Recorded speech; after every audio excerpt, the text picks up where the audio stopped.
Makar Sankranti special आपण तिळाच्या मऊसूत अगदी वड्या बनवणार आहोत. तोंडात टाकताच विरघळतील. त्याच्यासाठी आपण 1 वाटी मी तीळ घेतलेले आहेत, अर्धा वाटी शेंगदाणे घेतलेले आहेत, अर्धा वाटी सुकं खोबरं घेतलं आहे, 1 वाटी गूळ घेतला आहे. पॅन गरम करायला ठेव. आपण तीळ घेतले आहेत. तीळ आपण थोडेसे भाजून घ्यायचे आहेत. आपण काढून घेऊया. आपण सुकं खोबरं पण थोडंसं भाजून घ्यायचं आहे. आपलं खोबरं पण भाजून झालं आहे. विस्तं बंद करूया. आता हे थंड होऊ दे. आणि तीळ हे थोडं आपण जाडसर वाटून घेऊया. आपण हे जाडसर वाटून घेतलं आहे. त्याच पॅनमध्ये आपण 1 चमचा तूप घातलं आहे आणि गूळ घातला.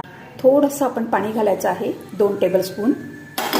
गूळ आता पूर्ण विरघळून द्यायचं. पाक टाकला आहे, तो विरघळला नाहीये म्हणजे झाला आहे आपला. आता ह्या स्टेजला विस्तं बंद करायचं आहे आणि हे कुटलेले आपण तीळ घालायचे आहेत. मिक्स करून सगळं मिक्स केलं आहे. मी परत गॅस ऑन केला आहे. 1 चमचा तूप घालून थोडं घट्ट होईपर्यंत आटवून घेऊया.